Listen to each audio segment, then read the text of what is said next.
कहानी शुरू होती है और हमें अफ्रीका के बड़े रेगिस्तान को दिखाया जाता है। यहाँ हम एक रिसर्च टीम को देखते हैं जिसमें 3 लोग होते हैं, पॉल, क्लाइव, हार्वे।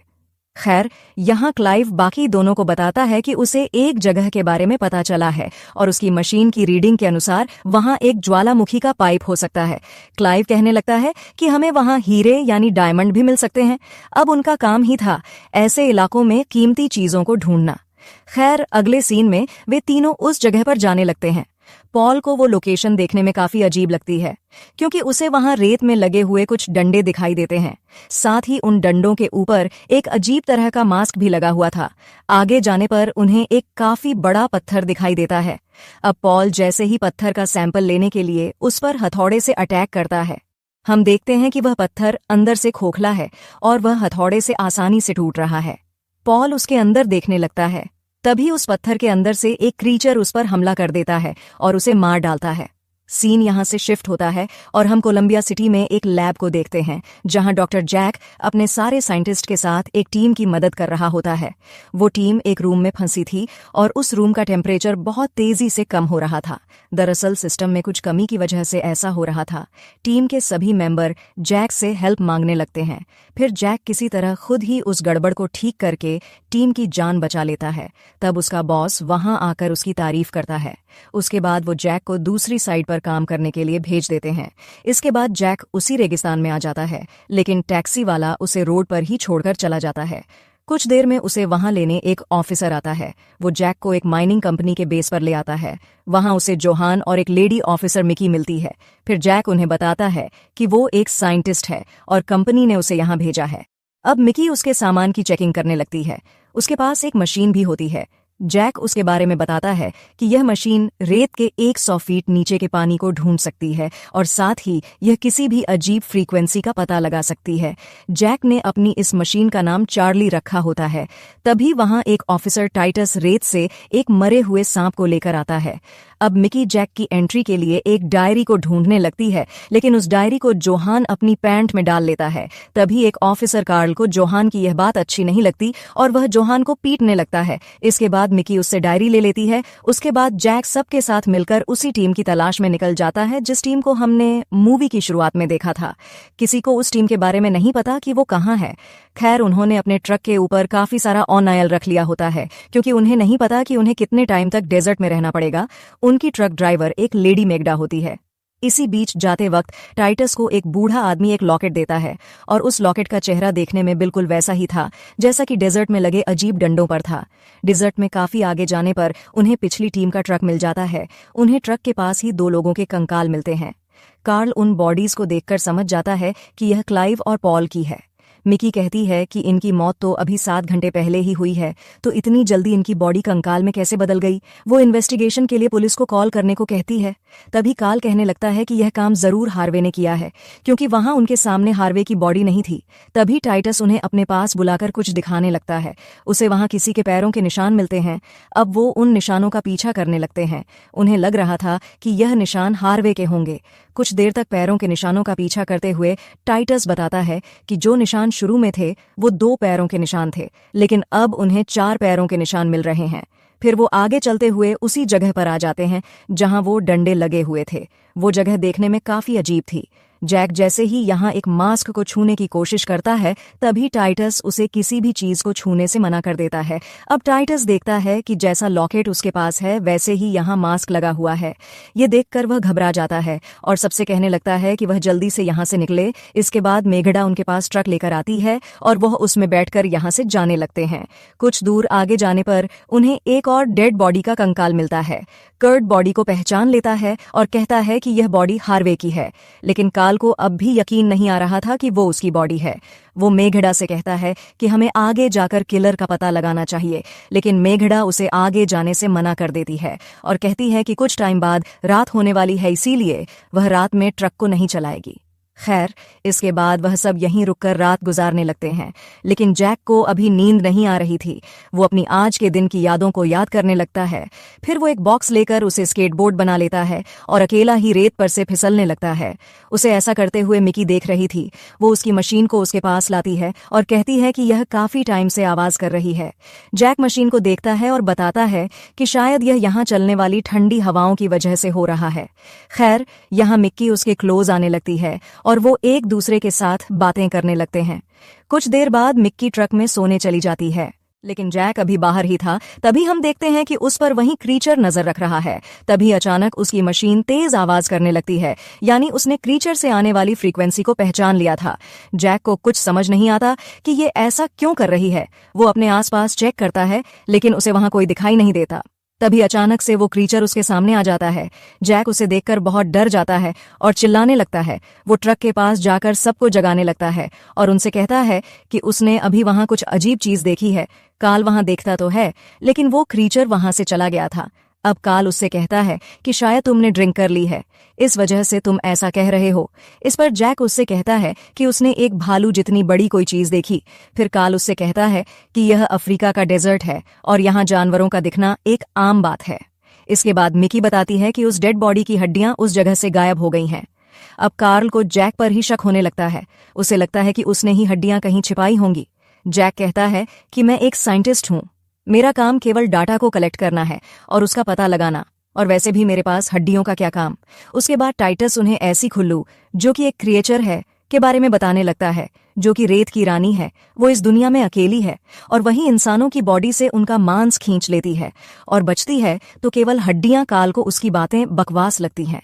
वह सबसे चलने को कहने लगता है। तभी जैक की मशीन में फिर से एक डायरेक्शन से फ्रीक्वेंसी आने लगती है। फिर काल मेगडा से उसी डायरेक्शन में ट्रक चलाने को कहने लगता है, लेकिन मेगडा रात में चलने से साफ मना कर देती है। अब काल गुस्से में ट्रक में आकर बैठ जाता है। सुबह होने पर वो निशानों का पीछा करते हुए आगे बढ़ते हैं। वो ट्रक से उतरकर निशानों को देखने लगते हैं। तभी कर्ड को कुछ दूर वहीं क्रीचर दिख जाता है। वो उसे देखकर काफी शॉक हो जाता है। फिर काल एक स्नाइपर गन से उसे शूट कर देता है। उसके शूट करते ही वह नीचे गिरकर कहीं गायब हो जाता है। अब सब वहां जाकर देखते हैं, लेकिन उन्हें वह कुछ नहीं मिलता, पर उन्हें वहां एक कंकाल मिल जाता है। ये वही कंकाल होता है जिसे वो क्रीचर ट्रक के पास से उठा लाया था। फिर वहां मेगडा भी ट्रक लेकर पहुंच जाती है। खैर, कर्ड उस डेड बॉडी की हड्डियां उठाकर ट्रक में रख लेता है। अब जैक यहाँ टाइटस से पूछता है कि वह क्रीचर के बारे में और क्या जानता है। टाइटस बताता है कि काफी टाइम पहले वह अपने साथी के साथ यहाँ आया था। अचानक उसका साथी कहीं गायब हो गया और मुझे केवल उसका स्कल यानी खोपड़ी मिली। उसकी यह बातें सुनकर जैक घबराने लगता है। इसके बाद वह सब यहाँ से जाने लगते हैं, लेकिन तभी ट्रक के इंजन में से चिंगारी निकलने लगती है। सब जल्दी से ट्रक से बाहर निकल जाते हैं। मेगडा किसी तरह ट्रक में आग लगने से पहले उसे बुझा देती है। इसके बाद कर्ड ट्रक को देखने लगता है। वो कहता है कि इसे ठीक होने में 1 हफ्ता लग सकता है।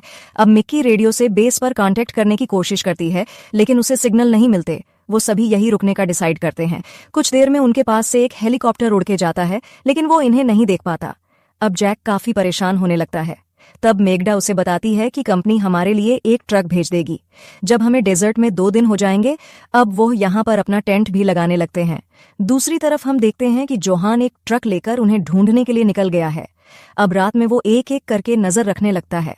कर्ड टाइटस के पास जाता है और उससे कहता है कि वह अब नजर रखे। फिर कर्ड एक जगह आकर सोने लगता है। तभी हम देखते हैं कि जैक की मशीन में फिर से बीपिंग स्टार्ट हो गई है, यानी वो क्रीचर उनके आसपास ही है। अब वो क्रीचर कर्ड की तरफ बढ़ने लगता है।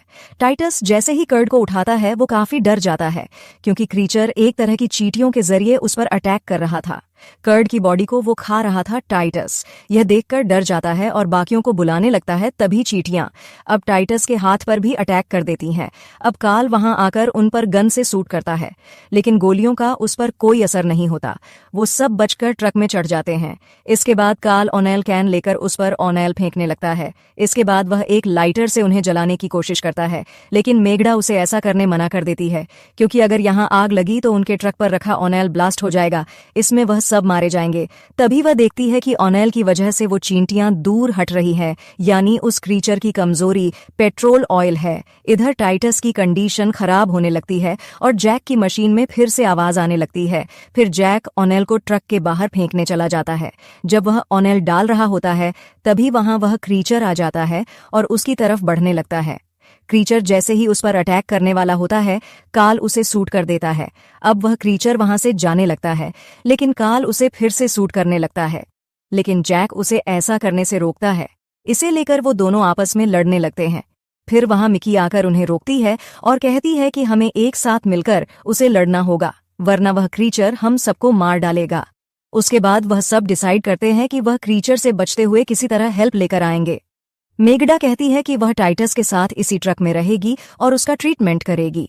अगली सुबह जैक, कार्ल और मिकी उन दोनों को ट्रक में छोड़कर हेल्प ले लेने के लिए जाने लगते हैं। वो अपने साथ एक केन में ऑनेल भी लाए थे, इससे वो क्रीचर से बच पाए। काफी टाइम तक रेत में चलने की वजह से उन तीनों की हालत खराब होने लगती है। अचानक जैक की मशीन फिर से आवाज करने लगती है। वह देखता है कि रेत में किसी जानवर का कंकाल पड़ा हुआ है। उस कंकाल पर कुछ चींटियां भी होती हैं।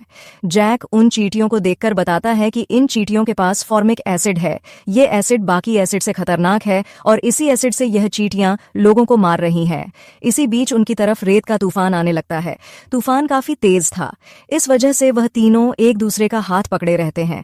तूफान जाने के बाद वो सब तो ठीक थे, लेकिन जैक की मशीन टूट जाती है और उनकी केन से काफी ऑनेल भी बिखर जाता है। खैर, अब वो आगे जाने लगते हैं। कुछ देर में अब रात भी हो जाती है और वे एक जगह रुकने का डिसाइड करते हैं। वो तीनों अपने चारों तरफ ऑनेल डालकर घेरा बना लेते हैं। इसके बाद वो तीनों एक पेड़ के पास बैठ जाते हैं। लेकिन वो यहाँ सोते नहीं, क्योंकि वो अगर यहाँ सोए तो ना पता कब वह क्रीचर यहाँ आ जाए। अब कुछ टाइम बाद हम देखते हैं कि वहां वह क्रीचर आ जाता है, लेकिन उसने अपने चेहरे की जगह मेगडा का चेहरा लगाया था। वो तीनों समझ जाते हैं कि क्रीचर ने टाइटस और मेगडा को मार दिया होगा। वो क्रीचर उनकी तरफ बढ़ने लगता है, लेकिन ऑनेल की वजह से वह उनके पास नहीं आ पाता। वो उन चींटियों की हेल्प से ही उन पर अटैक कर रहा था। खैर, अब वह वहां से चला जाता है। अगली सुबह उन्हें अपने पास रेडियो की आवाज सुनाई देती है। वो उसकी आवाज का पीछा करते हुए पॉल वाले ट्रक के पास पहुंच जाती है, जो मूवी की शुरुआत में दिखाया गया था। अब वह उसी पत्थर के पास आ जाते हैं। जैक अंदर जाकर उसे चेक करने लगता है। उसके पीछे पीछे वो दोनों भी आ जाते हैं। वो देखते हैं कि यह जगह उसी रानी क्रीचर की है। जैक बताता है कि यह चींटियां डायनासोर के टाइम से पहले की है, यानी टाइटस ने जो भी कहा था वो बिल्कुल सच था। खैर, जोहान यहाँ पहुंच चुका था। वो यहाँ पड़ी हुई पॉल और क्लाइव की डेड बॉडी को देखने लगता है। फिर वह उन्हें वहां से बाहर बुलाकर उन पर गन पॉइंट कर लेता है। वह उनसे बाकियों के बारे में पूछने लगता है। तीनों बताते हैं कि बाकी सब क्रीचर के हाथों मारे गए हैं, लेकिन जोहान को लग रहा था कि उन्होंने डायमंड चुराकर अपने पास रख लिया और बाकियों का मर्डर भी इन्होंने ही किया। इसके बाद जोहान उन तीनों को हथकड़ी पहनाकर ट्रक से वापस बेस पर ले जाने लगता है। इसी बीच काल उस पर अटैक करके उसे बेहोश कर देता है। अब वह उसे ट्रक में बांध देते हैं। इसके बाद कार्ल और जैक मैप को देखने लगते हैं कि वह इस क्रिएचर को मारकर ही वापस जाएंगे। जैक बताता है कि शायद यह क्रिएचर अपनी एक कॉलोनी बना रही है, जिससे वह अपने जैसे और क्रीचर को पैदा करेगी। अब मिक्की एक माइन के बारे में बताने लगती है, जो काफी टाइम से बंद थी। उन्हें लगता है कि शायद वह अपनी कॉलोनी वहीं बना रही होगी। कुछ टाइम बाद वे उस माइन तक पहुंच जाते हैं। वे यहाँ जोहान को ट्रक पर ही बंधा छोड़कर अंदर जाने लगते हैं। तभी कार्ल को उस ट्रक में रखी नाइट्रोजन मिलती है, जो कि एक लिक्विड एक्सपोजर था। इसे कार्ल अपने पास रख लेता है। उसके बाद वो धीरे धीरे माइन के अंदर जाने लगते हैं। तभी जैक को वहां एक जनरेटर दिखाई देता है। वो किसी तरह उसके वायर को ठीक करके वहां की लाइट को शुरू कर देता है। खैर, अब वो तीनों माइन की ओर अंदर जाने लगते हैं। इसी बीच हम देखते हैं कि वह क्रिएचर भी यहाँ पहुंच चुकी है। काल उसे देख लेता है और अकेले ही उसे मारने के लिए जाने लगता है, लेकिन उसे अकेले जाने से जैक और मिक्की दोनों मना करते हैं। फिर वो क्रीचर उस पर एक लोहे की रोड गिरा देता है, जिससे काल का पैर उसके नीचे फंस जाता है। अब वो क्रीचर उस पर अटैक करने ही वाला होता है। तभी जैक गन से फायर करके उसका ध्यान अपनी तरफ कर लेता है। अब वो जैक के पीछे पड़ जाता है। जैक जल्दी से भागता हुआ एक गड्ढे के पास आ जाता है। वो किसी तरह उस क्रीचर को उस गड्ढे में गिरा देता है। इधर मिक्की काल को रॉड के नीचे से बचा लेती है। काल जैक को उसकी जान बचाने के लिए थैंक्स बोलने लगता है। तभी वह क्रीचर काल का पैर पकड़कर उसे नीचे खींचने लगती है। जैक और मिक्की उसे पकड़ने की काफी कोशिश करते हैं। फिर काल अपने पास रखे नाइट्रोग्लिसरीन को लेकर खुद ही उस गड्ढे में गिर जाता है।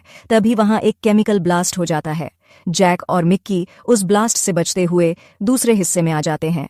ब्लास्ट होने की वजह से वहां की दीवारें हिल जाती हैं। तभी उनकी नजर वहां रखे एक ककून पर पड़ती है। जैक बताता है कि हो सकता है कि यह क्रीचर का ब्रेन हो। तभी हम देखते हैं कि चींटियों का झुंड उनकी तरफ अटैक करने के लिए बढ़ रहा है। फिर जैक अपने पास से एक चाकू लेकर उस ककून में मार देता है। इससे उस क्रीचर की अब मौत हो जाती है। माइन की दीवारें गिरने लगती हैं। वो दोनों किसी तरह उससे बाहर आ है। बाहर आकर वो देखते हैं कि जोहान पर उस क्रीचर ने अटैक कर दिया था। जब वो तीनों माइन में गए थे तो उसके अटैक करने की वजह से जोहान की मौत हो चुकी थी। आगे सीन चेंज होता है और हम एक जगह को देखते हैं। यह वही जगह होती है जहां शुरू में टैक्सी वाला जैक को छोड़कर गया था। जैक अब इसी डेजर्ट के बेस पर रहने का डिसाइड करता है। कुछ देर में मिक्की को लेने एक टैक्सी आती है। अब वो अपने साथ कुछ सामान लेकर सिटी की तरफ जाने लगती है।